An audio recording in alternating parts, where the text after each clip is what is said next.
Assalamualaikum warahmatullahi wabarakatuh. Selamat pagi menjelang siang, pemirsa Star News di mana saja Anda berada. Kita kembali bersama di setengah jam ke depan, dan kali ini masih kita berbicara tentang generasi muda, tapi dengan topik berbeda. Sekarang telah hadir di studio kita tamu kita, salah satu aktivis gereja, yakni Gerakan Mahasiswa Kristen Indonesia yang juga masih berstatus sebagai mahasiswa di Universitas Kaltara cabang Tanjung Selor. Benar ya? Ya. Bagaimana GMKI keberadaannya di tengah-tengah masyarakat dan bagaimana kekuatan mereka untuk merajut sebuah organisasi yang positif terhadap kepentingan masyarakat dan juga mungkin kelompok Gerakan Mahasiswa Kristen di Indonesia, khususnya di Kalimantan Utara ini. Langsung saja kita berkenalan dan berbincang dengan Ketua GMKI Kaltara atau Tanjung Selor, yakni Saudara Paslon Petra Sihite. Kalau melihat daripada Sihitenya ini tidak asing lagi, pasti berarti dari saudara kita yang berasal dari Tanah Batak ya, tepatnya Sumatera Utara. Apa kabar nih Paslon Petra Sihite? Puji Tuhan sehat loh. Sehat ya. Kita panggil Petra aja ya. Bisa dipanggil Petra, bisa dipanggil Bung Petra karena kita memang panggilannya di organisasi itu Bung. Bung ya. Tapi bukan bungkusan ya. Bukan. Ini Bung yang sesungguhnya. Bung sesungguhnya, bukan juga Petra gasolin ya. Itu minyak ya. Ya. Iya. Ini bersaja sekali dan memimpin sebuah organisasi pemuda ya di Gerakan Mahasiswa Kristen Indonesia, dan tentu kita ingin mengetahui juga bagaimana kiprahnya mahasiswa Gerakan Mahasiswa Kristen di Kaltara ini, dan tentu dia memiliki visi misi, program, dan juga mungkin rencana-rencana yang positif bagi pembangunan Kabupaten Kalimantan Utara dan juga Kabupaten Bulungan. Oke, GMKI sendiri ini terbagi dalam beberapa cabang ini. Kalau GMKI sebenarnya sama dengan organisasi eksternal mahasiswa lainnya. Di Kaltara kita ada 2 cabang. Kebetulan yang di Tanjung Selor kita masih bercabang ke Tarakan. Cabang Tarakan ya. Nah, di Kaltara ada 2 cabang. Tapi independen juga ya, independen. Kita bukan independen. Secara program. Ya, secara nasional kita. Secara nasional ya. Berarti garis komandonya dari atas Dari ya. atas, nah, kemudian ke cabang, kemudian ke komisariat. Termasuk visi misi. Visi misinya Visi misi atau programnya sama. sama. Tapi mungkin Satu badan semua. improvisasi yang berbeda mungkin ya. Ya, Oke. di setiap daerah kan masing-masing beda ininya. Kalau di GMKI sendiri masih sendiri berapa jumlahnya sih, banyak ya? Kalau kita di Tanjung Selor ini kebetulan masih bisa dikatakan tergolong baru dalam dunia gerakan yang di Tanjung Selor, kita masih sedikit. Melihat juga potensi dari mahasiswa kita di sini, mahasiswa Kristen khususnya yang ada di Tanjung Selor atau di Bulungan itu hanya 20-30-an, kita masih mengkader 20-30-an. Dari jumlah mahasiswa berapa? Artinya dari mahasiswa yang ada di Tanjung Selor, segitu yang bergabung dengan kita. Tapi programnya gemuk, artinya lengkap juga seperti di pusat. Ya, programnya kan kita dari pusat mengikuti ADRT yang ada, terus ke cabang dan juga ke komisariat kita melakukan program-program inti yang diharuskan. Oke, berbicara program inti apa yang sekarang sudah di planning atau sudah berjalan di GMKI ini? Kalau kita di GMKI sendiri, ada kita namanya program bulanan, yaitu seperti ibadah, karena memang gerakan ini kan gerakan Kristen. Jadi secara kita membangun spiritualitas atau kedekatan kita kepada Sang Pencipta dengan cara beribadah, berdoa bersama, membuat persekutuan, artinya menghidupkan persekutuan di antara kader atau anggota-anggota kita. Ibadah berarti sama dengan kegiatan gereja lainnya? Nah, sama sebenarnya. Jadi GMKI ini kita mengatakan bahwa kita anak kandung dari gereja. Oh, nah, tapi cuma berada di mahasiswa ya? Mahasiswa, oke. Nah, bedanya itu di sini GMKI kita merangkul semua kalangan dari pemuda gereja manapun. Nah, bukan cuma satu jenis gereja, tetapi dari berbagai jenis gereja kita menyatu dalam GMKI. Ibaratnya Muslim itu ada Nahdlatul Ulama, ada Muhammadiyah, segala macam semua. Berarti Protestan, Katolik sebenarnya ada gerakannya sendiri.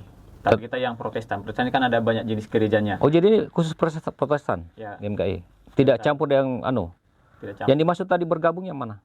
Kalau yang dimaksud dengan bergabung ini kan Kristen kan banyak jenis gereja. Nah, artinya ada gereja, mungkin ada GPDI seperti di sini GKI ada Gereja Toraja. Nah, itu kan masing-masing kan memiliki perbedaan. Perbedaan mungkin kulturnya di masing-masing gereja. Tapi kalau di GMKI kita tuh seperti slogan kita Ut Omnes Unum Sini itu agar kita menjadi satu.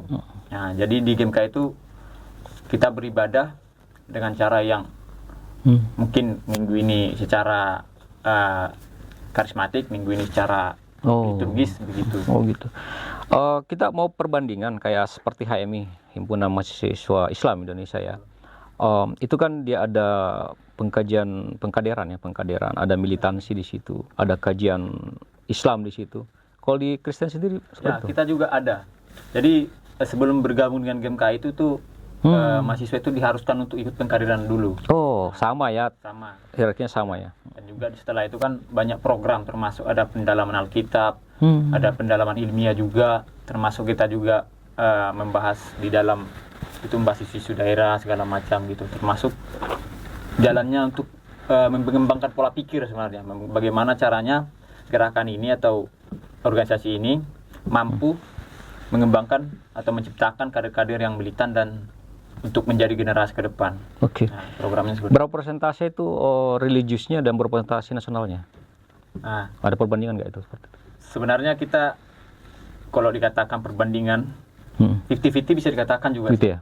Berarti punya, nasionalisnya jalan, religiusnya juga jalan ya. Betul. Kita punya kepercayaan itu nasionalisme ekumenis. Artinya kekristenan dapat, nasionalisnya juga dapat gitu. Oke, ini kan mahasiswa, kemudian berisi tentang 50-50 antara religius dengan nasionalisme. Berarti ini melibatkan mahasiswa sendiri sebagai katakanlah juru khotbahnya atau pasturnya, atau dari mahasiswa sendiri atau ada dari pihak luar? Nah, kalau untuk bagian yang religius sebenarnya kita lebih menekankan kepada narasumbernya itu kalau orang yang berkompetensi di situ senior. Artinya senior ini kan orang yang sudah memiliki tingkatan yang lebih daripada kader-kader itu. Seperti kalau kita buat kegiatan contohnya ada ibadah, kita usahakan itu ambilnya dari kalangan yang memiliki hak di situ, contohnya dari pendeta, pengkhotbah seperti itu. Itu boleh ya masuk ke lingkungan kampus, boleh ya?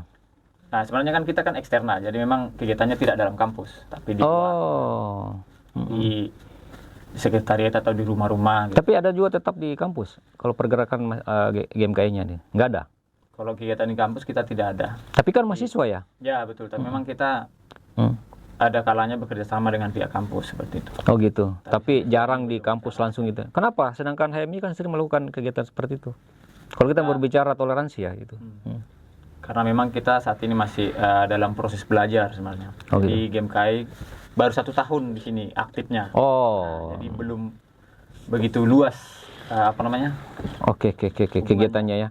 Tapi kalau berbicara planning, apa yang menjadi dasar katakanlah kalau kita berbicara triggernya GMKI ini di dalam pergerakan itu apa di situ? Selain dari para religius tadi ya. Katakanlah kita sisi Indonesianya nasionalismenya. Kita sebenarnya sama dengan gerakan mahasiswa lainnya. Di samping kita Kristen, kita juga mahasiswa dan Indonesia. Nah, artinya kita juga peka terhadap apa yang terjadi di negara kita. Sosial politik, ekonomi, budaya gitu ya. Masuk semua itu ya? Ya, masuk semua. Kita juga sebagai dikatakan pengontrol karena kita mahasiswa kan. Jadi di sini ada semua, kita ada kekristenannya, kita juga sebagai masyarakat atau bangsa Indonesia dan juga sebagai mahasiswa. Jadi ada 3 sebenarnya, 3 pelayanan. Artinya di masyarakat juga kita harus peka terhadap isu di masyarakat, termasuk di negara dan juga di kampus. Pemirsa gini, kita ini kan sering bukan khawatir tapi was-was juga ya, karena ini kan masing-masing punya militansi ya, dan kadang-kadang kalau berbicara militansi ini kan berbicara idealis ya. Katakanlah organisasi mahasiswa itu ada HMI, ada kristenisasi ya kan, dan kalau berbicara 2 ini kan kita berbicara minoritas dan mayoritas gitu ya. Betul. Nah, apakah terpengaruh nggak posisi itu dari GMKI dengan HMI misalnya lebih besar daripada GMKI dalam pergerakan? Ada was-was nggak, ada pelan-pelan atau gimana? Kalau saya sebenarnya, kalau saya itu memegang prinsip itu kualitas bukan kuantitas. Jadi kadang kualitas ya. Jadi walaupun mungkin ya yang jelas itu mayoritas pasti jumlahnya lebih banyak. Tapi dalam gerakan ini kan kita memiliki prinsip yang sama. Kita kan ada namanya Cipayung nih. Oh. Nah, naungan Cipayung. Jadi HMI, PMI, GMKI, GMNI dan Cipayung lainnya itu memiliki satu visi misi besar untuk Indonesia. Jadi memang Iya. hanya mungkin dalam dalam ideologi ataupun masing-masing itu ada perbedaan, tapi ketika di dalam pergerakan kita memiliki tujuan yang sama. Maksudnya begini, bagaimana caranya mengantisipasi atau mengeliminir ketersinggungan antar dua kelompok ini yang berbeda bendera gitu kan? Kan biasa juga namanya mahasiswa itu jiwa-jiwa muda ya. Muda itu kan lebih segar tapi lebih juga dalam tanda petik berani dan frontal gitu kan, karena menganggap jati diri gitu ya. Nah itu bagaimana cara menjaga ini jangan sampai terjadi ketersinggungan antara kita nggak usah mulas lah, dua organisasi yang sama-sama mahasiswa ini, Muslim dan Kristen. Artinya kalau menjaga ketersinggungan tergantung juga bagaimana mereka bisa tersinggung kan, seperti itu. Tapi itu ada potensi nggak seperti itu? Kalau potensi bisa jadi ada, tapi kemungkinannya sangat kecil gitu, karena memang kita berbeda, termasuk berbeda pengkaderan. Iya, betul. Anak-anak dari teman-teman HMI atau PMI itu tidak bisa masuk mengkader kami punya ini anggota seperti itu. Jadi memang ketersinggungannya itu masih kemungkinannya kecil. Oke, tadi di Cipayung itu heterogen di dalam organisasi kemahasiswaan itu kan ada seperti tadi GMKI, macam-macam di situ lah ya kan, satu kesatuan itu. Bagaimana merajut ketoleransi di situ? Kalau dalam satu katakanlah kita berbicara kasuistis, misalnya ada bencana alam nih, turun semua di situ, itu visinya sama atau berbeda? Itu tergantung program masing-masing organisasi. Jadi kalau contohnya ada hal yang terjadi dan kita organisasi peka untuk menanggapi itu, maka diprogramkan untuk itu. Atau kadang mungkin kita juga bekerja sama dengan mereka. Ayo sama-sama melakukan ini, mungkin begitu. Banyak juga program kita yang sama-sama kita lakukan. Nah, kalau kita semakin mengetahui, mengenal teman kita, artinya kan kita semakin pengertian. Nah, seperti juga kita dalam berorganisasi, kita mengenal organisasi lain, itu rasa pengertian kita, rasa keterikatan kita dengan mereka, itu semakin besar. Kalau udah semakin besar kan akan jarang namanya konflik seperti itu. Betul. Ya, pemirsa, ini kan lucu ya. Tadi ini kan bersamaan datang ya, PMI dan juga GMKI, sama-sama organisasi mahasiswa, yang satu pemuda gerakan mahasiswa Islam ya, satu gerakan mahasiswa Kristen Indonesia. Ini sama-sama kita mau bertanya nih, apakah di dalam pergaulan mereka itu saling menyayangi seperti itu, kemudian saling berbagi, saling bertukar pikiran, kontribusi pemikiran, atau bagaimana? Kalau kita masing-masing ada kegiatan internal, tetapi seringkali juga kita bertukar pikiran dengan mereka. Kita dalam satu lingkungan, lagi terkhusus kita yang Tanjung Selor ya, kita masih dekat dengan sesama teman-teman organisasi lain, pemuda lain atau organisasi mahasiswa lain, karena sering bertemu. Itulah saya bilang. Kita juga sering diskusi, bahas mungkin topiknya entah apa saja, tapi itu kan membuat kita semakin dekat, membuat kita semakin mengolah atau meningkatkan daya pikir kita juga. Ya, berarti di dalam organisasi itu juga ada program toleransi ya, dan juga mungkin hubungan antar lembaga itu ada ya. Betul. Apa yang sering dilakukan kolaboratif mereka itu? Seperti terakhir ini kita ada melakukan program Cipayung, itu ada namanya program diskusi bersama. Kemarin Pak Kapolres, ada juga Rektor Universitas Kaltara, itu kita lakukan bersama dengan organisasi lain. Kalau GMKI sendiri apa yang telah dilakukan sepanjang pengurusannya Petra yang saat ini sudah terlaksana? Kalau di GMKI sendiri saat ini kita masih fokus ke internal kita, artinya semua kader-kader kita, anggota kita kan masih baru nih dalam organisasi. Pokoknya mereka masih tergolong masih berkembang seperti itu. Jadi kita memang fokus untuk bagaimana melatih mereka ini supaya lebih militan lagi. Jadi program-program kita masih di dalam internal. Keluar kita masih belum, artinya masih belajar seperti itu. Oke pemirsa, itu kan tadi kita berbicara tentang masalah lebih dalam tentang GMKI ya, programnya, kemudian toleransinya, hubungan kelembaganya dengan itu. Tapi kita mau berbicara tentang masalah media sosial ya, pemuda dan media sosial. Nah, kita ingin berbincang dengan Petra ini soal grand design mindset daripada GMKI sendiri tentang pemuda dan media sosial di era sekarang ini. Sejauh mana untung ruginya menurut Anda? Untung rugi. Ini untung rugi dalam hal apa ini? Perkembangan anak generasi muda, ya kan. Kemudian kan sekarang kan ada TikTok, Betul. ada Facebook, ada IG, Instagram, ada YouTube. Ini kan bebas orangnya, positif, negatif, berpengaruh psikologis atau tidak, religius dan juga premanisme, berantakan, kejahatan dan kebaikan. Di situ bebas orang sekarang memang itu. Nah, pemuda ini kan, jangan kan generasi muda, anak-anak di bawah umur aja, balita katakan, udah terlepas dari gadget itu. Nah, Anda melihat kekhawatiran seperti apa dan bagaimana mengantisipasinya, kemudian nilai positifnya apa?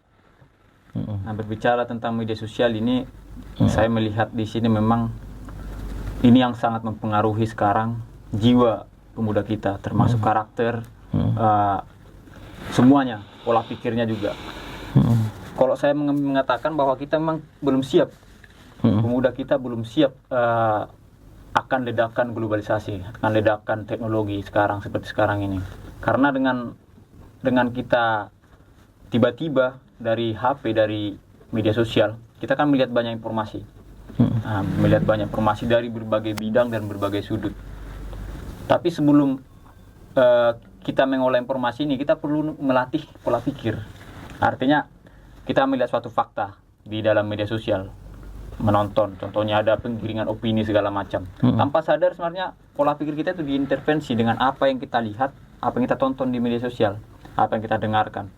Dan ini yang diinginkan mungkin bisa dikatakan media sosial ini kan ada misi-misi tertentu. Misi-misi tertentu, orang-orang tertentu untuk memposting hal itu. Kalau kita tidak memiliki pola pikir yang dikatakan teguh ataupun benar cara berjalannya, kemungkinan besar kita akan tergiring.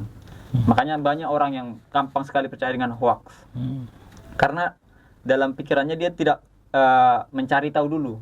Nah, artinya logikanya tidak mengatakan, oh mungkinkah akan begini, mungkinkah begini, sehingga ada kesimpulan yang salah. Dan itulah pengaruh media sosial ini. Kita berperang sebenarnya. Kita berperang dengan bukan perang fisik, tapi perang dalam pemikiran. Contohnya ada suatu kasus atau suatu masalah, terus kita tonton, oh tiba-tiba terjadi hal begini, kita akan langsung menilai. Pikiran kita secara otomatis itu akan memvonis sesuatu tentang apa yang sudah kita tonton. Kalau dasar kita berpikir itu salah, tentu yang akan kita lakukan setelah itu akan salah juga. Nah, ini yang pengaruh besar. Makanya saya katakan bahwa pemuda kita ini belum siap sebenarnya akan ledakan globalisasi. Tapi bagaimanapun kita harus hadapi itu. Ya, belum siap. Siap atau tidak siap, sekarang teknologi sudah berjalan. Betul. Bahkan setiap hari makin terupdate ya. Banyak platform-platform media sosial yang baru, misalnya TikTok lah, dan banyak hal generasi muda diuntungkan dengan hal itu dari sisi ekonomi dan kemudian mungkin sisi pekerjaan, tetapi tidak sedikit yang dirugikan, misalnya kejahatan meningkat, pornografi dan seterusnya, ya kan? Nah, sebagai generasi muda di GMKI, bagaimana pandangan Anda untuk mengcounter atau minimal sudah berjalan ini nggak bisa dihindari, tetapi kita harus eliminasi? Nah, ini kembali lagi sebenarnya kepada konstruksi sosial kita. Artinya kita harus kembali kepada kereligiusan kita sebagai bangsa Indonesia, kepada kebudayaan kita, sehingga tidak gampang pola pikir kita itu diintervensi oleh pihak-pihak luar.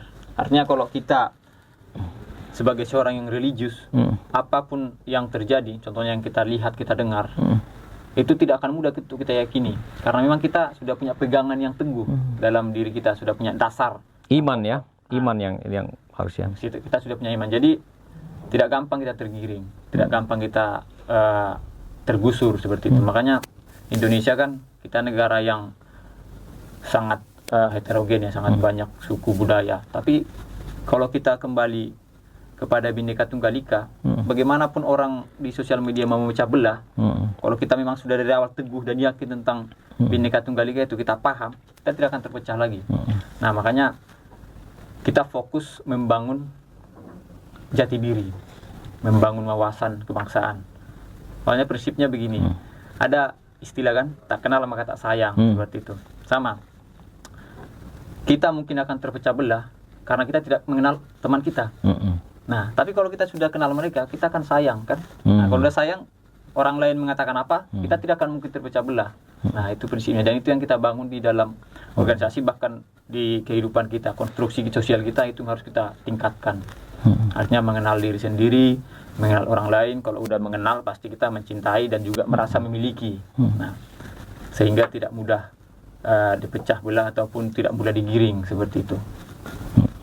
Kalau menyangkut masalah religius yang diharapkan bisa menangkal itu, tapi kan tidak sedikit juga kalau di Islam itu banyak ustadz juga yang salah arah, ya kan. Misalnya maaf nih baru-baru ini ya, seperti pesantren Zaitun itu kan. Kemudian di Kristen juga mungkin begitu ya, banyak unsur korupsi lah segala macam. Itu kan awalnya juga dari medsos segala macam ya, terpengaruh dengan iming-iming media sosial dan segala macam itu. Nah, artinya saya mau mengatakan begini, pola pikir apa yang harus dilakukan sebagai intelektual muda di GMKI ini untuk, itu kan tadi konsep ya, untuk aplikasinya kalau kan tidak mungkin orang dicocoki hanya cuma ceramah doang atau memahamkan doang, tapi ada mungkin pola-pola tertentu yang bisa langsung menggugah hatinya. Kalau di GMKI itu apa yang dilakukan? Kalau kita secara secara dalam keimanan kan kita dilatih untuk toleransi. Nah, dan juga untuk mengasihi sesama. Nah, ini bukan cuma kata-kata sebenarnya. Jadi ini hidup kita seperti itu. Jadi kita bisa dikatakan seorang Kristen itu jika kita mengasihi sesama. Sesama ini bukan hanya satu iman, satu suku, bukan, tetapi siapapun orangnya, entah dari suku mana atau mana, dia adalah sesama kita. Nah, ini yang selalu ditekankan sebenarnya. Jadi bukan hanya kata-kata, contohnya pengkhotbah atau apa gitu. Jikapun kita melihat ada penyimpangan lain, itu bisa jadi karena kesalahan dari yang membawa. Nah, makanya ini perlu diluruskan. Disinilah juga kita sebagai GMKI juga kita menangkal adanya kesesatan. Nah, termasuk di Kristen juga ada beberapa sekte yang membawa. Ini juga di GMKI kita berusaha untuk mengcounter ini atau mengkat gerakannya seperti itu. Contohnya kemarin di Tarakan kita ada saksi Yehuda yang bahkan di sekolah pun dia tidak bisa menghormat bendera. GMKI juga kemarin datang keras ambil, itu ya? Datang ambil bagian, dan itu sudah sah bahwa itu sudah dilarang seperti itu. Itu kita harus peka terhadap hal-hal itu. Termasuk juga kemarin ada isu kan yang sempat ditarakan, ada isu dari suku tertentu yang melarang ibadah. Nah, itu juga kita melakukan tidak langsung turun, tidak, tapi kita melakukan seperti silent treatment lah, diam-diam tapi ada pengaruhnya, sehingga itu tidak terjadi lagi. Itu juga cara kita menjaga pemikiran tadi. Kalau tingkat memahami dan menangkap maksud yang Anda sebutkan tadi di GMKI sendiri, teman-teman misalnya ada beberapa orang itu ada benar-benar serius nyangkut hal itu atau hanya organisasi sebagai udahlah hanya pengalaman doang? GMKI ini benar-benar serius sebenarnya. Serius ya? Jadi kita ber-GMKI itu tidak hanya ikut-ikutan saja, tapi betul-betul menghidupi visi misi dalam GMKI itu sendiri. Apa jaminannya atau apa bukti-bukti keseriusan itu? Kalau dikatakan bukti, sebenarnya orang mengatakan senior kita di sini, senior kita di situ, seperti itu. Kalau saya bilang bukan itu sebenarnya bukti, tapi buktinya yang bisa dilihat adalah kehidupan kader-kader kita, kader-kader yang benar-benar hidup di dalam dunia itu. Nah, yang pasti mungkin kalau pemuda-pemuda sekarang itu banyak yang pergaulan bebas, minuman keras atau dan lain sebagainya. Nah, orang yang benar-benar hadir dalam GMKI dia tidak seperti itu. Nah, Ada filter ya. ada terfilter. Artinya dia akan batasi kehidupannya dengan orang-orang seperti itu. Kalau yang Anda amati sejauh ini, katakanlah ada alumni-alumni ataupun kader-kader GMKI dulu yang sudah menjadi orang, itu tingkat keberhasilan seperti apa? Katakanlah HMI itu kan banyak yang jadi pejabat-pejabat. Kalau di GMKI sendiri ada seperti itu ya? Banyak. Jadi memang di GMKI kan kita dididik atau dibina untuk dipersiapkan untuk generasi emas lah. generasi pemimpin ataupun orang-orang yang memiliki pola pikir yang berbeda dari yang lainnya. Makanya ya walaupun sebenarnya GMKI ini bisa dikatakan sudah lama, tapi memang kita selalu menghasilkan kualitas-kualitas. Orang-orang yang berkualitas, banyak juga senior-senior kita yang dulu di pemerintahan, bahkan di pengusaha atau segala macam. Nah, itu mereka juga mengaku bahwa pernah dibina di GMKI. Itu lulusannya itu lebih banyak ke religiusnya atau memang banyak ke sisi ekonominya, keberhasilan ekonominya atau gimana? Lulusannya kalau dibanding-bandingkan misalnya. Itu sebenarnya relatif ya. Balance sebenarnya. Balance ya. Dia ekonomi juga harus mapan, secara religius juga harus hidup, harus bertumbuh seperti itu. Dan itu kita persiapkan. Tapi kalau menurut Anda secara pribadi ya, bukan organisasi pribadi, GMK itu sejauh mana mampu mengangkat citra dari seorang anggota dari masuk sampai mungkin menjadi paripurna dari kemahasiswaan? Saya rasa branding organisasi itu sekarang ini agak berpengaruh. Berpengaruh besar terhadap sebenarnya bukan apa yang diberikan sih sebenarnya, tapi bagaimana kita memberikan diri kita untuk membina, untuk dibina atau diperbaiki dalam organisasi itu. Makanya orang-orang yang banyak berorganisasi, apalagi organisasi yang pengkaderan seperti organisasi Cipayung itu, dia lebih menunjukkan dirinya orang yang memiliki intelektual. Artinya bisa jadi toleransinya lebih tinggi. Intelektual ini kan bukan hanya dia lebih pintar, bukan. Betul. Tapi banyak karakternya, ada yang lebih pintar, ada yang bertoleransi, ada yang mungkin dia bisa bicara, atau orang yang berprestasi. Nah itu. Oh, itu yang semua tercover di situ ya. Oke. Terkait dengan GMKI sendiri ini di kemahasiswaan kan tentu kan banyak berorganisasi ya kan, berteori, tapi secara praktek pernah nggak misalnya kalau di bidang balita misalnya anak-anak ada pendidikan juga di situ, pembinaan, terus mungkin di orang-orang yang narkoba terlantar, kemudian orang usia lanjut, ada nggak masuk ke sosial sedikit seperti itu modelnya? Kita di GMKI ya fokusnya di dunia mahasiswa, di gereja juga. Kita ada di GMKI ada 3 medan layan di mahasiswa di kampus, artinya kita punya kegiatan persekutuan di kampus. Kemudian di gereja kita juga bekerjasama dengan pemuda-pemuda gereja yang ada di sekitaran daerah kita. Contohnya entah membuat ibadah atau buat gotong royong ataupun kerja bakti atau pendalaman kitab atau pendalaman intelektual. Kalau di sisi akademisi di kampus ada kontribusi positifnya nggak GMK ini terhadap dunia akademisi pendidikan di kampus?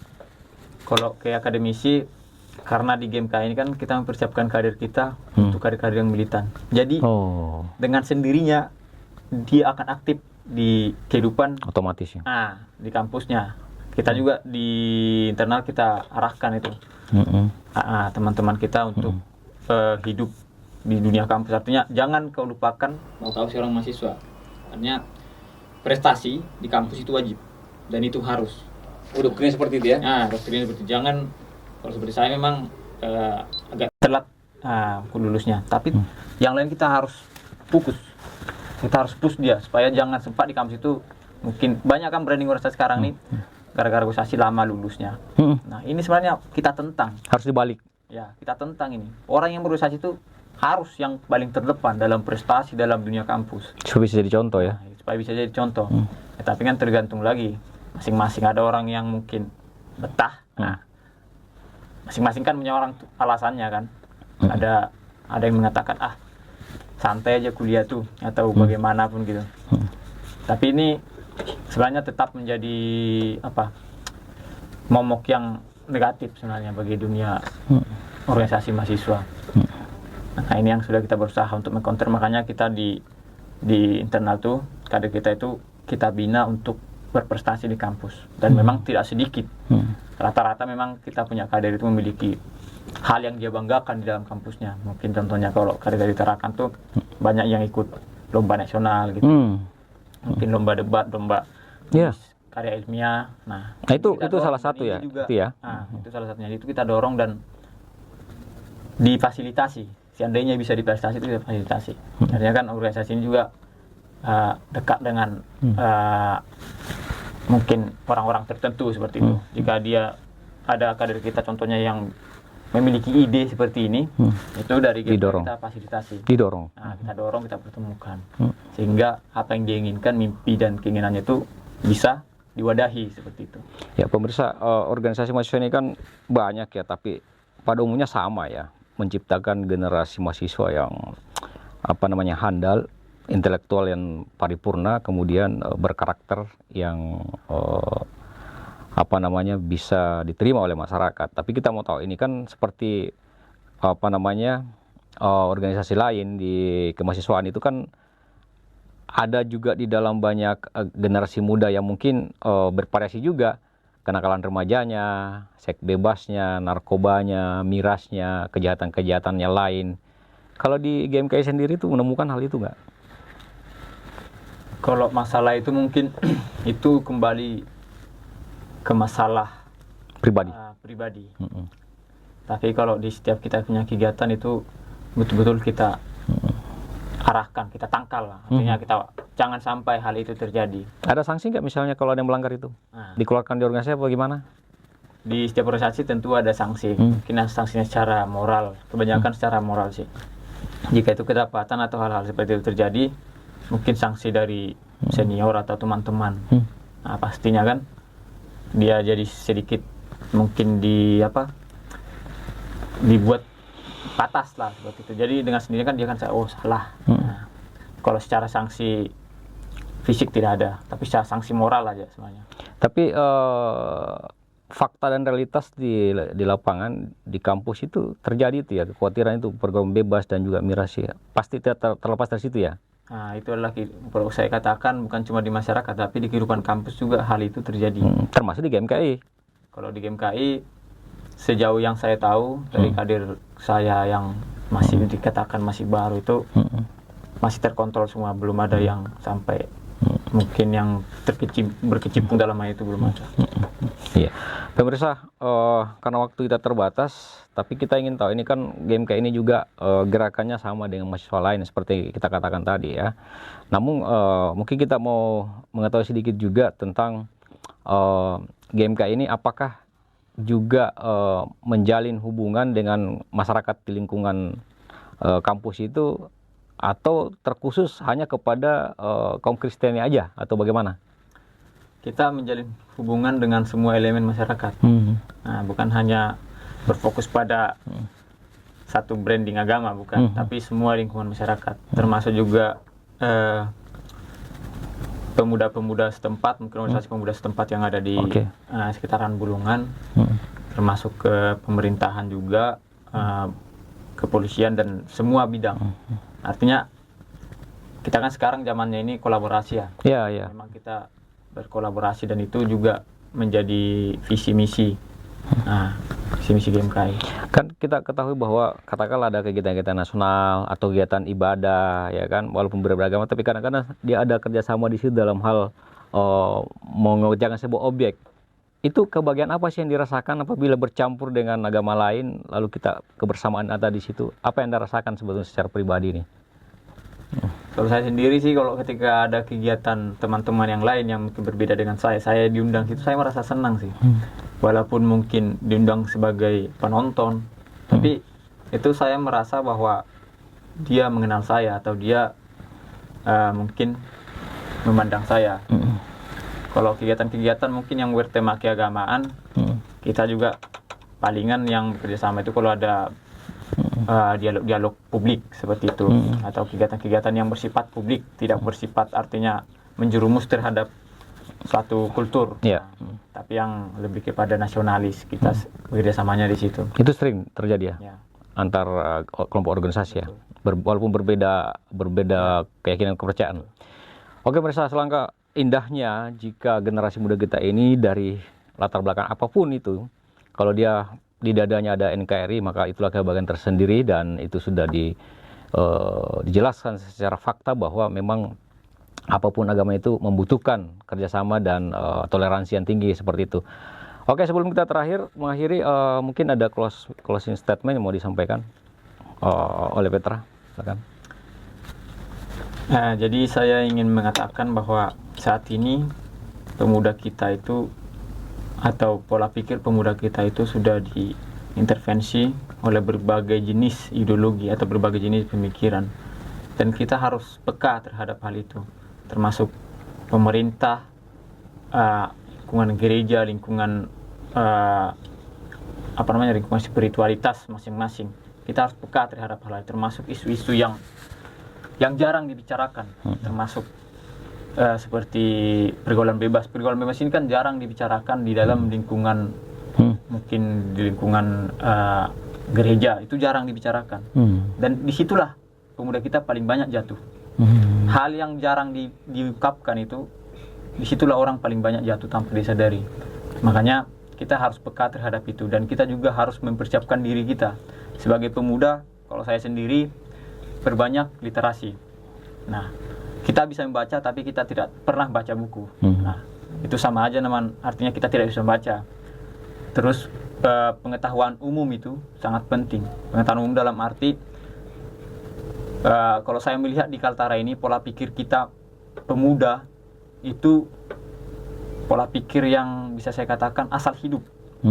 Kenapa? Dari hal sederhana, saya menilai dari hal sederhana. Kita membuang sampah itu masih sembarangan. Ini hal paling dasar sebenarnya, yang seharusnya yang paling sadar itu pemuda. Nah, makanya saya katakan penting pengetahuan umum itu, wawasan umum, wawasan tentang lingkungan, wawasan tentang masyarakat itu penting untuk ditingkatkan lagi dengan cara membaca, dengan cara peka terhadap segala yang terjadi. Nah, itu mungkin yang bisa saya sampaikan.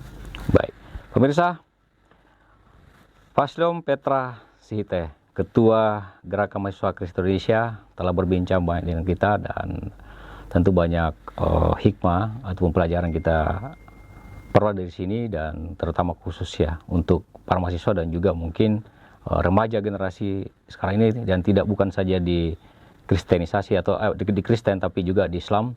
Ini sebenarnya pada dasarnya psikolognya sama.